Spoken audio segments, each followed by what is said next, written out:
Hello ma vie, j'espère que vous allez bien, j'espère que tout se passe bien pour vous. Donc continuons notre série de la lune dans les signes astrologiques. Aujourd'hui, abordons le signe de Poisson.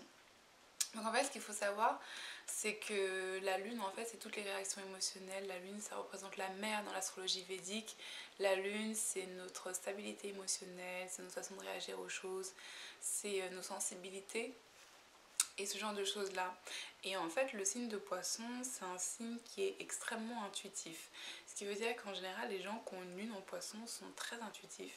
Ils suivent en fait c'est pas qu'ils suivent leurs intuitions, c'est qu'ils ressentent par leurs intuitions. C'est à dire que s'ils ressentent quelque chose, s'ils ont une mauvaise intuition par rapport à quelque chose, ils ne vont pas le faire. C'est pas qu'ils vont, il y a des gens qui, vous voyez, qui ne savent pas écouter leurs intuitions et qui après se disent oh j'aurais peut-être pas dû le faire et tout, j'y ai pensé et tout. Mais en fait les poissons justement ne peuvent pas fonctionner autrement que par leurs intuitions. Non, c'est pas ne peuvent pas, c'est que naturellement ils fonctionnent avec leurs intuitions. Et en fait lune en Poisson, du coup voilà, ça donne un très haut niveau intuitif, ça donne aussi un très haut niveau créatif, ça donne aussi des personnes qui sont très empathiques. Après tout dépend, comme toujours, tout dépend de toute une carte astrale en fait et du placement des autres planètes.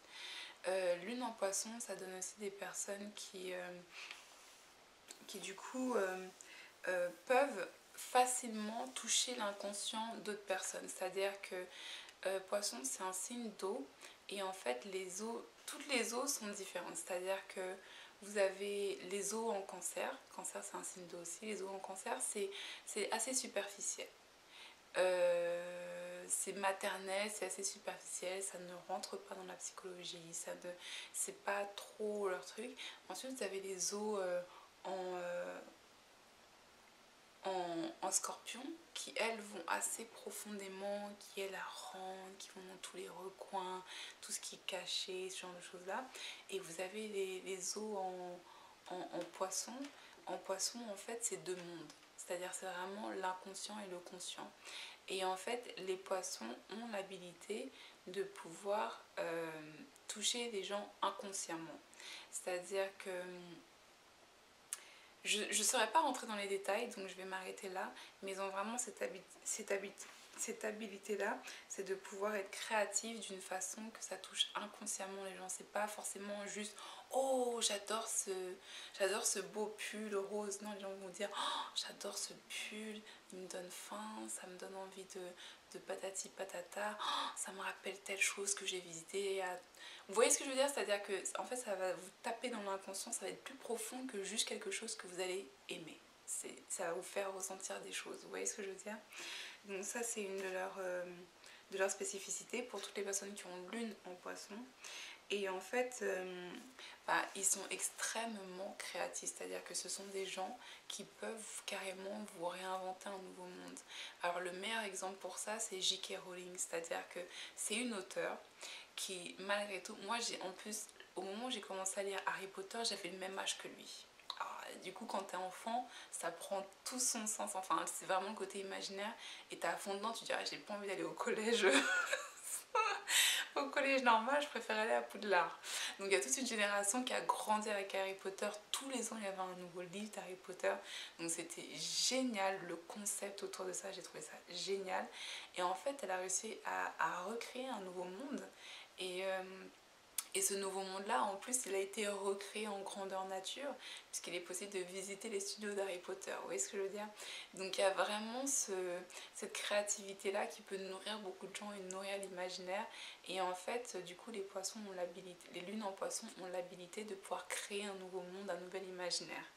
Et J.K. Rowling a lune en Poisson dans la 12e maison. Donc c'est-à-dire, du coup, ça veut dire ouais, qu'elle est ascendant bélier et qu'elle a lune en Poisson dans la 2e maison. Donc voilà.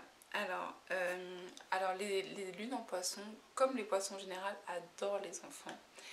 Pourquoi? Parce que les enfants, c'est vraiment les esprits qui stimulent la créativité, car il n'y a pas autant de barrières sociétales que pour beaucoup d'adultes.